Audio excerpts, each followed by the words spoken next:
इस वीडियो में हम बात करने जा रहे हैं कुछ बेसिक्स की लाइटिंग और थंडरस्टॉर्म के बारे में, और इससे रिलेटेड कुछ क्वेश्चंस जो सबके मन में आते हैं।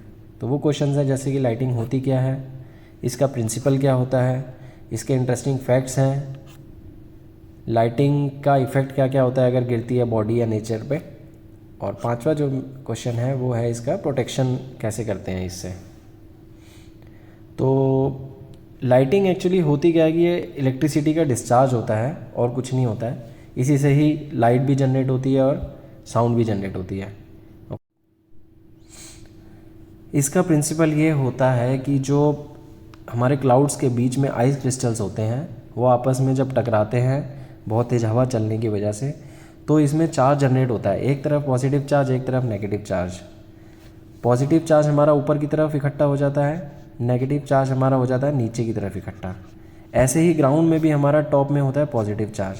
अब अपोजिट चार्ज अट्रैक्ट करते हैं, ये इलेक्ट्रॉन और ये प्रोटॉन, ये एक दूसरे की तरफ आने की कोशिश करते हैं, बट जब तक बहुत ज़्यादा वॉल्यूम नहीं हो जाता तब तक ये अपनी अपनी जगह पे रहते हैं।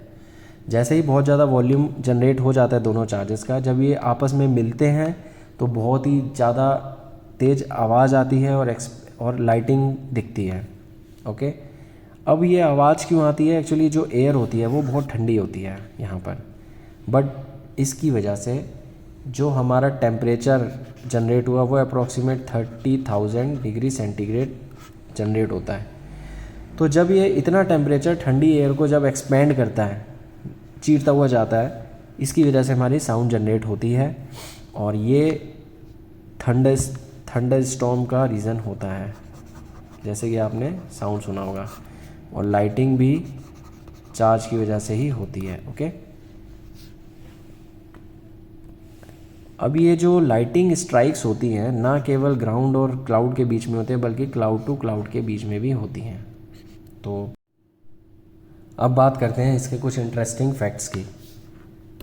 तो जब ये चार्ज आपस में टकराते हैं तो जो इलेक्ट्रिसिटी जनरेट होती है, वोल्टेज, वो होती है 10 करोड़ वोल्ट। ओके, और इसके बीच में टेम्परेचर होता है 30,000 डिग्री सेंटीग्रेड, जो कि हमारा सन के 5 टाइम्स होता है सरफेस के। इसका जो फ्रीक्वेंसी है वो 100 स्ट्राइक्स तक होती है एक सेकंड में, चाहे वो क्लाउड टू क्लाउड हो चाहे वो क्लाउड टू ग्राउंड हो, इतनी हाई फ्रीक्वेंसी होती है। चौथा जो फैक्ट है वो ये है कि जो, जैसा कि मैं पहले भी बता चुका हूँ, कि जो साउंड जनरेट होती है वो होती है एयर के एक्सप्लोड करने की वजह से। अब आपको पता है कि ये जो इसका एक बेसिक मैं फैक्ट बताता हूँ कि पहले आपको लाइट दिखती है, बाद में आपको साउंड सुनाई देती है। इसका रीज़न ये है कि दोनों की स्पीड में बहुत अंतर है।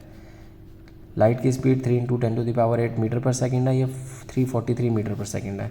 तो ऑब्वियस है जो ज़्यादा तेज़ है वो ज़्यादा फास्ट दिखाई देगा लाइट, और जो इसकी स्पीड है 343 मीटर पर सेकंड तो वो बाद में सुनाई देता साउंड।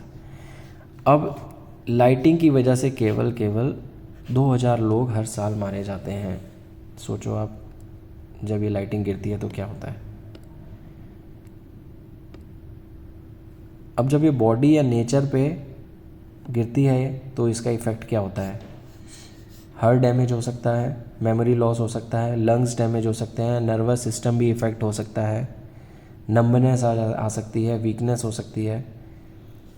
और अगर ये नेचर पे गिरता है लाइटिंग तो आग भी लग सकती है, वोल्केनो इरप्शन, स्नो स्टॉर्म्स आ सकते हैं। अब मैं आपको बताता हूँ कि इससे बचते कैसे हैं। इसमें हम यूज़ करते हैं लाइटनिंग अरेस्टर्स, जो कि ऐसे दिखते हैं। आपने भी देखे होंगे, कॉपर के होते हैं जो घरों की बिल्डिंगों के टॉप में लगाए जाते हैं, और ये सीधे सीधे डायरेक्ट अर्थ किए जाते हैं घर की अर्थिंग से, जिससे कि ये लाइट इसके ऊपर गिरे तो डायरेक्ट अर्थ हो जाए। ओके, इसकी जगह कॉपर रोड्स भी यूज़ होते हैं। और बेसिक तो है ही है कि आपको अपने घर की अर्थिंग प्रॉपर करनी ही चाहिए अगर आपको लाइटिंग से बचना है। तो आजकल एक अर्ली स्ट्रीमर एमिशंस भी आते हैं जो कि ये ईज़िली कैच कर लेते हैं लाइटिंग को जब भी लाइटिंग गिरती है। ओके, अब कुछ सेफ्टी मेजर्स हैं, जैसे कि आप सबको पता है कि जब भी लाइटिंग हो रही होती है बाहर तो हमें अपना मोबाइल नहीं यूज़ करना चाहिए, उसको चार्ज नहीं करना चाहिए और उसके नेटवर्क को भी यूज़ नहीं करना चाहिए, क्योंकि उसके थ्रू हमारी लाइटिंग जो है वो हमारे तक पहुंच सकती है। बिल्कुल।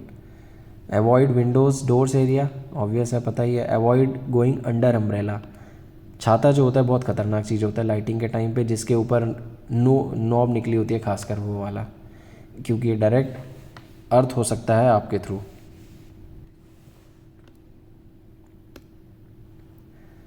कोई कभी भी अगर आप फ्री फील्ड में फंस गए हो तो प्लीज़ भागना मत वहाँ से। जब भी लाइटिंग हो रही हो तो एक जगह पर साइड में होकर बैठ जाओ तो ज़्यादा अच्छा है, क्योंकि भागते हुए ज़्यादा लाइटिंग का खतरा होता है। अपने घर के इलेक्ट्रिकल अप्लायंसेस के प्लग्स को रिमूव कर दें। Thank you.